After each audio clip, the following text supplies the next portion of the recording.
नमस्कार। सिर दर्द एक आम समस्या है। हम सब कभी ना कभी उससे पीड़ित होते हैं, कई बार मामूली तो कई बार तेज सिर दर्द। हम सिर दर्द की एक गोली खाकर फौरी आराम पाने की कोशिश करते हैं, लेकिन क्या आप जानते हैं कि लंबे समय तक होने वाला सिर दर्द ब्रेन ट्यूमर का लक्षण हो सकता है। हम आपको डरा नहीं रहे हैं, सावधान कर रहे हैं। अगर आपको नियमित सिर दर्द रहता है तो डॉक्टर से मिलें, आवश्यक जांच कराएं। खुद डॉक्टर बनकर इलाज न करें, इससे तकलीफ बढ़ सकती है। तत्कालिक रिलीफ अस्थायी समाधान नहीं है। इस मुद्दे पर हमने कई बड़े न्यूरोलॉजिस्ट और न्यूरोसर्जन से बात की। उन्होंने जो कुछ बताया उससे आपकी आंखें खुल जाएगी। तो प्रस्तुत है ब्रेन ट्यूमर पर हेल्थ नामा का ये एपिसोड। डॉक्टर साहब, जैसा आपने बताया, नॉर्मल ब्रेन सेल्स में क्या चेंजेस होते हैं जो ब्रेन ट्यूमर की ओर ले जाते हैं? देखिए, जैसा मैंने आपको कहा, ये अनियंत्रित जो आपके सेल होते हैं या जिससे आपकी कोशिकाएं बनती हैं, उनका ये एकदम से बढ़ जाना, तो जो ये कारण है ये जेनेटिक होते हैं। अब मुख्य लोगों में तो ये जेनेटिक का एक ना एक कंपोनेंट किसी ना किसी में मिलता है। साथ में जैसे हम रेडिएशन बोलते हैं या फिर बिजली की सिकाई, ये भी एक कारण होता है। इसी के साथ साथ स्मोकिंग या फिर आप जो केमिकल्स होते हैं जो हम पेस्टिसाइड्स वगैरह में देखते हैं, ये भी उसका एक संयोजक कारण हो सकता है। पर मुख्य तौर पे अधिकतर ब्रेन ट्यूमर्स का कंपोनेंट जो होता है वो जेनेटिक है। हमारे दर्शकों को कुछ ब्रेन ट्यूमर के बेसिक्स के बारे में बताइए। ब्रेन ट्यूमर के सिम्टम्स क्या हैं, क्योंकि ज्यादातर मामले में देखा गया है कि मरीज को जब पता चलता है तब तक काफी देर हो चुकी होती है। तो इसके क्या सिम्टम्स हैं, कैसे वो समझे कि ये ब्रेन ट्यूमर ही है? आमतौर पे ब्रेन ट्यूमर जो हम मानते हैं वो एक एबनॉर्मल ग्रोथ है जो दिमाग में, जो हमारे नॉर्मल सेल्स हैं, जो हमारी नॉर्मल कोशिकाएं हैं और सेल्स हैं, वो अपने आप में अनकंट्रोल बढ़ती जाती हैं, जिनके ऊपर कोई कंट्रोल नहीं रहा।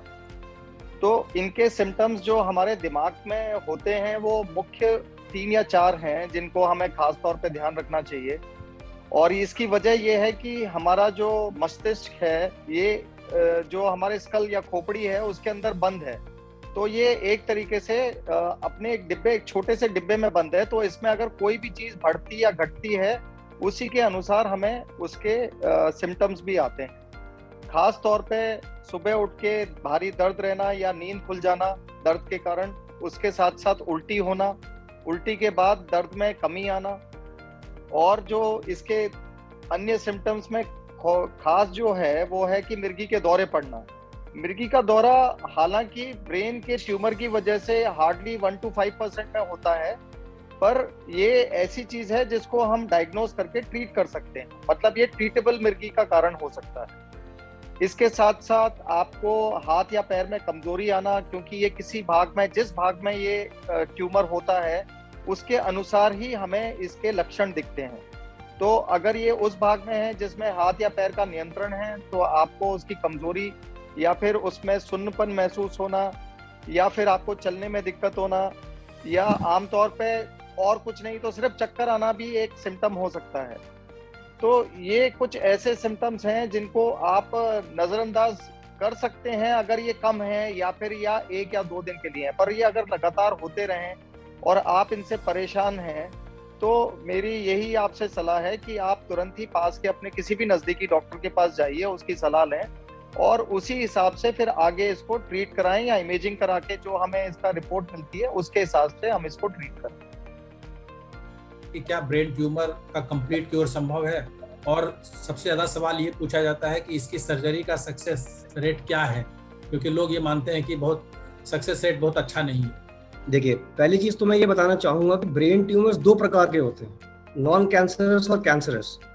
जो नॉन कैंसरस ट्यूमर होते हैं, जिसको बिनाइन ट्यूमर भी कहा जाता है, उसकी परसेंटेज जो होती है वो 65 to 70% होती है। केवल 25 से 30% केसेस ऐसे होते हैं जो कैंसर होते हैं यानी मैलिग्नेंट होते हैं। सो आजकल क्या है, टेक्नोलॉजी और एक्सपर्टीज और सर्जिकल डिसेक्शन इतना सेफ हो गया है कि जो बिनाइन केसेस होते हैं पर्टिकुलरली, यदि उनको हम पूरी तरह से सर्जरी करके रिमूव कर दें तो that is considered as a cure for life. हमें आगे उसकी कुछ करने की आवश्यकता ही नहीं।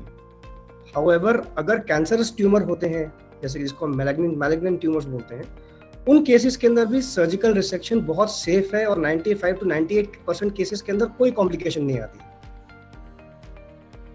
तो ये कैंसरस कब होता है? क्या नॉर्मल ब्रेन ट्यूमर कैंसरस हो जाता है, कैंसर हो जाता है?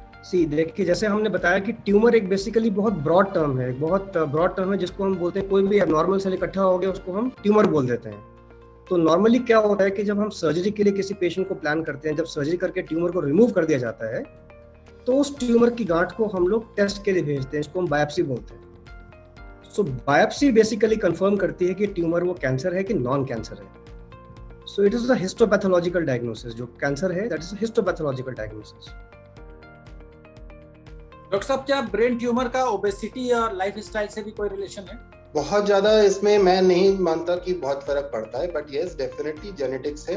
जेनेटिक्स में हमारी दोनों चीजें रिलेटेड आ सकती हैं, बट डायरेक्टली अगर हम बोलेंगे कि हाँ ओबेसिटी से फर्क है तो उतना ज्यादा रिस्पॉन्स नहीं है। Frequent exposure of x-ray, ultrasound, CT scans, यहाँ तक कि यूज ऑफ मोबाइल फोन, ये सब भी ब्रेन ट्यूमर के कारण हो सकते हैं।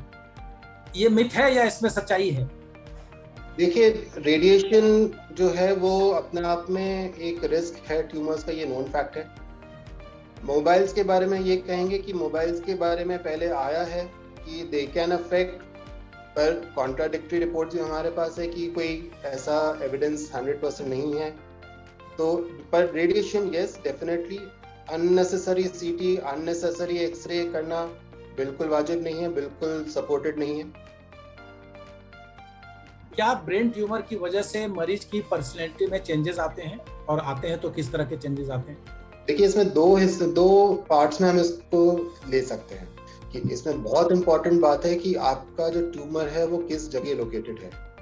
तो बहुत सारे जो ब्रेन के पार्ट्स हैं जो पर्सनालिटी को अफेक्ट करते हैं, अगर हमारा ब्रेन वहाँ ट्यूमर जो है वो उस लोकेशन में बैठा हुआ है तो डेफिनेटली हमारी पर्सनालिटी पे फर्क पड़ सकता है। दूसरी चीज, जो डिप्रेशन है, जो आपके पेशेंट की एंजाइटी है, इसी बात को लेके कि हमारे पेशेंट को ट्यूमर है, हमारे पेशेंट को ब्रेन ट्यूमर है, क्या होगा आगे, क्या इलाज होगा, क्या उसकी रिस्पॉन्स, तो वो चीज डेफिनेटली दोनों चीजें मिला के डेफिनेटली पेशेंट की पर्सनालिटी में फर्क पड़ सकता है।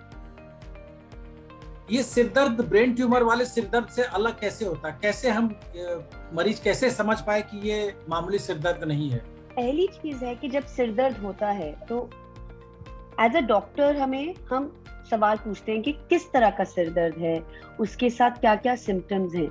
लेकिन जैसे कि कोई हो जिसको कभी पहले इतना सिरदर्द ना हुआ हो या इतना सिरदर्द ना, और एकदम अब सडनली ज्यादा सिरदर्द होने लग जाए, ब्लरी विजन या देखने में थोड़ी सी मतलब विजन बिल्कुल क्लियर ना हो, उल्टी आना, या जब खांसते हैं तो सिरदर्द का बहुत ज्यादा बढ़ जाना, वो कुछ ऐसे लक्षण होते हैं कि शायद प्रेशर ब्रेन के अंदर बढ़ रहा है।